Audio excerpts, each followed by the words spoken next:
Day. I am Christina Leal and I'm going to discuss the future of tourism planning and development. The topic that I will discuss is about the effects of natural disaster on tourism. But first, let's talk about what is natural disaster. Natural disaster is a sudden catastrophic event that causes serious commotion of the functioning of a community or a society, causing widespread human, material, economic, and environmental losses, which exceed the ability of the affected community or society to cope, seeing its own level of resources. For instance, it destroys the natural surroundings of resources which the industry depends on. Natural disaster comes in many ways. For example, are earthquake, flood, volcanic eruption, tornado, tsunami, wildfire, drought, hailstorm, heat wave, hurricane, epidemic, famine, lahar, limanic eruption, mud flow, solar flare, and other disasters. The first reaction after a natural disaster has occurred is that tourists will avoid that destination because they will be scared that the site is dangerous. Another reaction of tourists after a natural disaster occurred is that tourism will likely decrease drastically. On the other hand, the vice versa happens.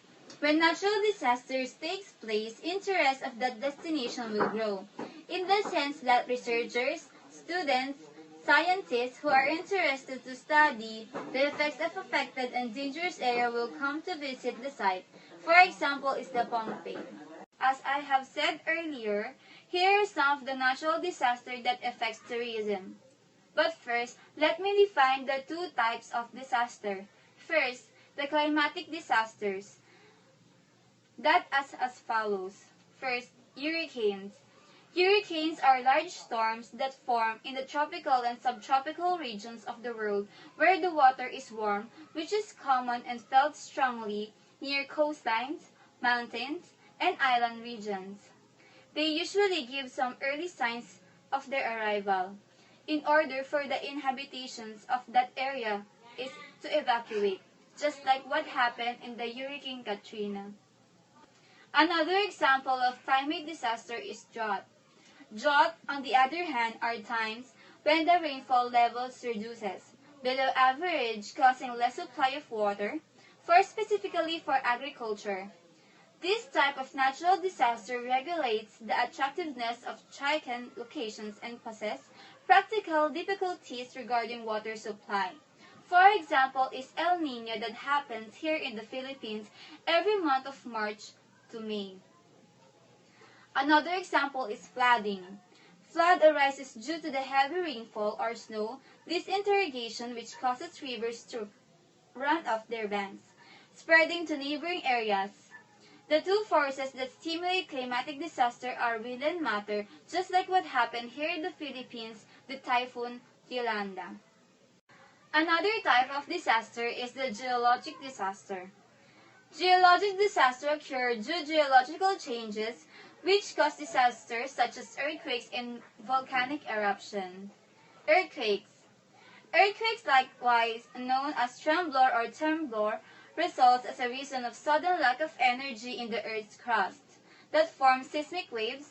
The seismicity and seismism or seismic activity of an area refers to the regularity, type, and size of earthquakes that has occurred over a period of time. This type of natural disaster cannot be easily predicted, just like what happened in the Japan, where follows the tsunami. Volcanic eruption arises when gravity of a magma chamber forces magma up through the conduit in one of the volcano's vents. When the magma chamber has been totally filled, the type of outbreak could partly be determined by the amount of gases and silica in the magma. The amount of silica controls how sticky or level of viscosity the magma in a water provides the explosive possibility of steam. The impact of earthquakes could be landslides, whole volcanic eruption, and earthquakes caused by tsunami. Volcanic eruption is difficult to predict. As a tourism industry, new public policy tools and best practices need to be developed that respond to the natural disaster. In addition to the natural disaster that affects tourism is as follows. The occurrence of natural disaster refuses the increasing of benefits of tourism, societies, and people in the disaster-prone areas. Therefore, in the following points, I will be explaining how natural disasters leave impacts in tourism, tourists, and the people who live in those disastrous areas. First, it causes decline number of tourists visiting in the area. It creates negative image in the eyes of the tourists all over the world. The particular site becomes risky or dangerous, therefore pushing tourists away by making them scared of destination. Second, natural disasters bring a decrease in money being spent in the area due to lack of visitors. After the destination has been painted black in the minds of tourists, their yearly profit from the industry reduces, because no one wants to visit the place that has been called dangerous or risky. Since the site is now dangerous, most tourists give up their travel plans for safer tourist destinations. The next one is increases the number of tourists buying insurance. According to the survey conducted by Horizon China in Beijing, Shanghai, and Guangzhou, before, 40% of the people there buy insurance, and out of that, 19% did death insurance. But after the natural disaster, tourists buying insurance increased by 20% in China. The next one is, government begins to spend more than normal. Their spending rises due to lack of money gotten through tax.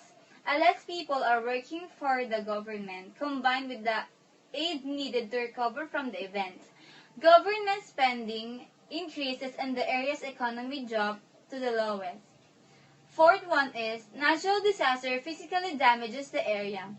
Even after a natural disaster has occurred, physical damages are strongly felt, in the same sense that it destroys valuable properties, tourist sites, houses, and infrastructures which could cost millions of dollars to recover or rebuild. Examples are Honshu Island in Japan and the Indian Ocean tsunami in Thailand in 2004. The next one is, the unemployment rate rises. The disposable income of total personal income minus personal current taxes of locals decreases. In other words, since the locals won't be spending money as they used to due lack of jobs and tourists will not be visiting as a result of the disaster, income in those places as well as businesses will definitely decline. Next is that it increases public knowledge of the destinations. Travelers become more fascinated about those sites. They travel to those sites not to help affected people but to look with interest at the destination. Most people who do this are disaster tourists, researchers, and students or excursions. For instance, after the Hurricane Katrina, people wanted to see the working class neighborhood that had become a symbol of human suffering. The last one is, natural disasters destroy the fertility of the affected site. For example, when crops that affect the supply of food and the prices not only in the country in which they occur, but worldwide, are being destroyed by natural disasters such as flood, drought, wildfires, extreme temperature, and insect infestations. They leave an impact on the agriculture of the country as well as the other countries that they supply food. This factor also affects the industry by not providing tourists with the different type of foods they want. Tourist organizations need to review contingency and continuity plans for workers. Some of these are there contingency plans for getting workers to and from work? Will enough workers be available to maintain the continuity of business operations? Will they need to stay home to take care of their families? Long-term infrastructure concerns with, can be the lodging withstand high winds, earthquakes, and floodings? Our communication system being advised and implemented? Policy formulation will need to be three-pronged. First, to address the immediate needs of the industry and guests. Second, long-term recovery and rebuilding. And fourth, prevention or impact minimization by Edsel 2008. And that would be all. Thank you.